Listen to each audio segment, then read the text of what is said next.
And as promised, on the phone this morning, we have our very one and only Congressman Jodey Arrington.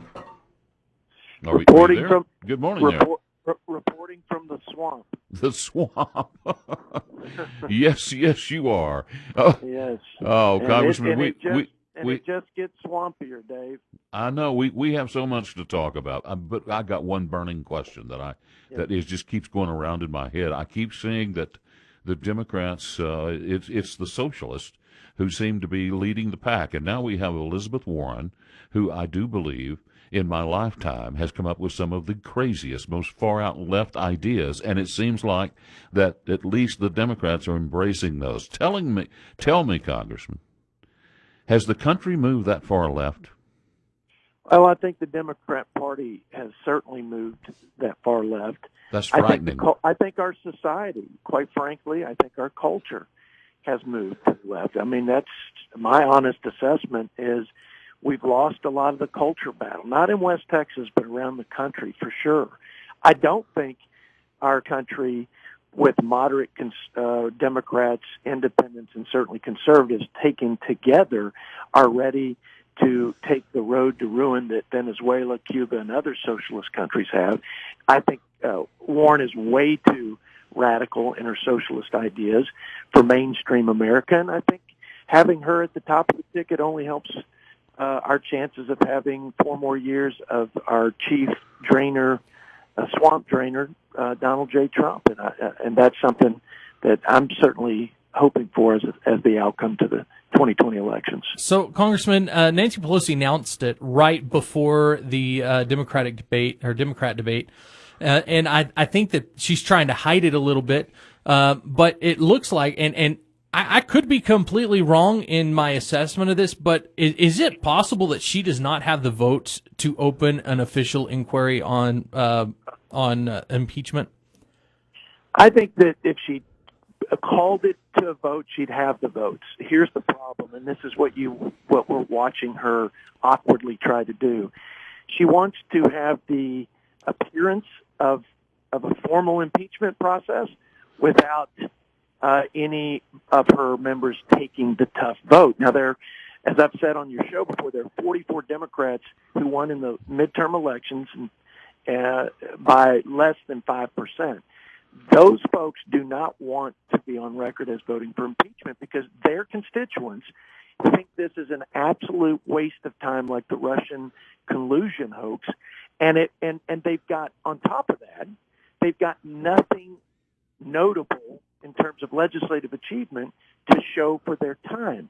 So I think that they will be dealt with cruelly by their constituents, and I think Nancy Pelosi's trying to, again, assuage that far left and not put in jeopardy those Democrats in more competitive districts. But she's running out of time, and I think the American people are starting to call BS on this formal impeachment inquiry that does not allow the minority to subpoena witnesses. We can't cross-examine. The president can't retain counsel. It is absolutely illegitimate, unfair, unconstitutional, and she knows it. I think the pressure is going to be far too great not to bring it to a vote here in the next week to 2 weeks. Well, it seems like it's like a kangaroo court type process. Oh, it is. I mean, it's all done in the shroud of secrecy. They don't want the Republicans to cross-examine, for example, the Inspector General or the whistleblowers who, at one point, Chairman Schiff said he'd never spoken with, and then he said, oh, yeah, I did.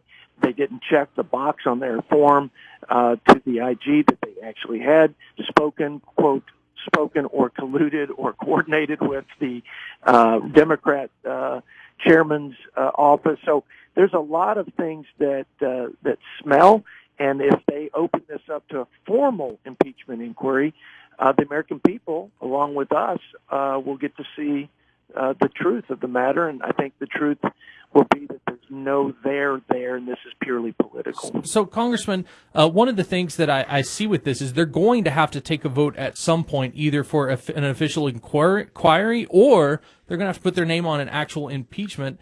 I think they've gone too far to back out of it, but is Nancy Pelosi trying to make it where she can back out of this without putting anybody's name on anything? I don't think she can back out now, Matt. I think you're right. They've crossed the Rubicon, man. They made that decision before they even read the transcript, if you recall. But they've been ready to pounce, and they've been spring-loaded for impeachment from day one. So it's no surprise to me that they were premature in calling for this. I think they regret it because a lot of their members went back home during the recess break, had town halls, and have come back here saying, what are we doing? We need to pass USMCA. We need to lower drug prices for seniors. We need to get about the real work of the American people. We cannot have a Russian collusion part two, or we'll pay the price at the polls. And I think that's what's happening. But Matt, she's going to have to bring it to a vote at the end of the day, and it's a losing strategy for the Democrats politically. But worst of all, this is going to do irreparable harm to the presidency and to our democratic institutions. And once you let this out of the box and you do these kind of shenanigans, I think you're hard pressed not to have others do that in the future, Republican or Democrat, quite frankly. So, Congressman, looking at what Schiff has now come out and said, Congressman Schiff came out and said that he no longer needs the whistleblower because we have the transcript. And that's something that the Republicans have been saying all along. What's the point of the whistleblower? We have the whole phone call right here. What do you think changed there? Well, I think the whistleblower did not abide by the Whistleblower Protection Act law. I think is probably one of his most inconvenient facts. And there's nothing for them to report it. This is secondhand stuff. I mean, can you imagine some deep state bureaucrat can blow the whistle on the president from some secondhand conversation or information about a conversation he has with a foreign leader? Think about this new precedent. Think about how our foreign policy and national security is going to be impacted because of foreign heads of state can't have a candid conversation with our commander in chief. Look, Adam Schiff has all kinds of problems as the leader of the Intelligence Committee, along with Nancy Pelosi and the Democrat leadership. This is illegitimate. It's not credible. People see it for what it is, which is a political ploy, whereas the president calls it a scam. And it is. The president did nothing wrong. In fact, the president would be derelict in his duties if he didn't ask for presidents of other countries whom we support with a lot of taxpayer money to make sure that they root out graft and corruption. And Vice President Biden was wearing it on his sleeve as a bragging point that he was able to call off an investigation of this energy company on which his son served. And I think President Trump was right to call that high-profile case into question and say, hey, make sure there's nothing there, because we're not in the business of supporting folks who are not willing to steward our resources for the betterment of American interest. So the president did the right thing, and they're just trying to make more impeachment hay of it. Nothing new. Were they surprised when Donald Trump released that transcript? Oh, I think they were. I think they all thought from the whistleblowers coming to coordinate and collude with the Democratic Intelligence Committee staff that there was a smoking gun. And then when that was released, I think they had their "oh shoot" moment. And like you said, they can't put it back in the box. And I think you still got at least half of the Democrats in the House demanding that they go all the way with it and call for a vote. Yeah, okay. You certainly have half of them. Congressman, we've got to take a quick break, and then we'll come back and talk more.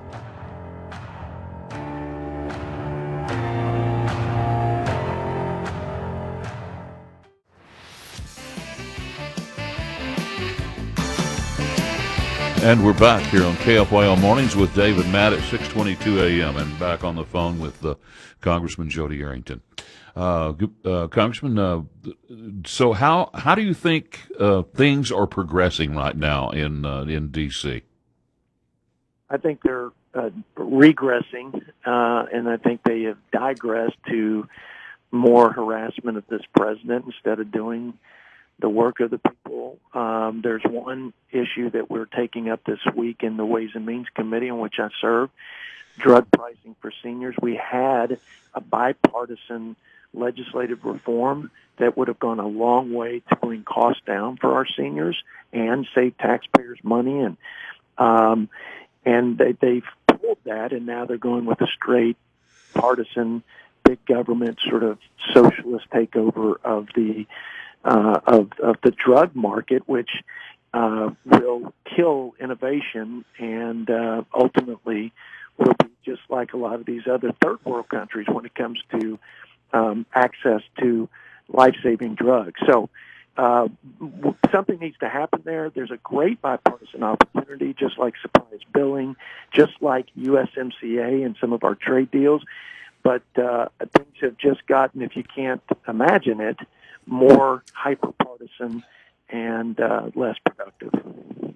So, as far as the USMCA, I mean, you were saying that the Democrats have to get a win in there. They're doing all of this other stuff. Do you think that that's a quick, easy win that they could potentially do before the end of the session? I do. I think in a very perverse way, because I think all this harassment junk is bad for the country. It is also, though, put more pressure on the Democrats, as you suggested, to come up with something of note because they have zero legislative achievement. This one's teed up. Democrats, a delegation of Democratic members of Congress, including my chairman, Richie Neal, just came back from Mexico where they were talking about enforcing labor standards, et cetera. I think that everything is teed up. I think we'll see USMCA ratified, and we'll have the NAFTA 2.0 as the new reality, thanks to President Trump and his commitment to fair and reciprocal trade with our partners around the world. So, what is it that the Democrats are waiting for the USMCA? Is there something that they're looking into? I remember seeing that one of the Democratic congressmen was going to Mexico to talk to them about it and look into some things. Are they wanting to change it in some way, or is this something that they're just holding off because of this impeachment stuff? Well, it's number one, it is purely political. This is if we took the vote today, we would have an overwhelming majority of folks, both Republican and Democrats, support this. So there's nothing in substance, Matt.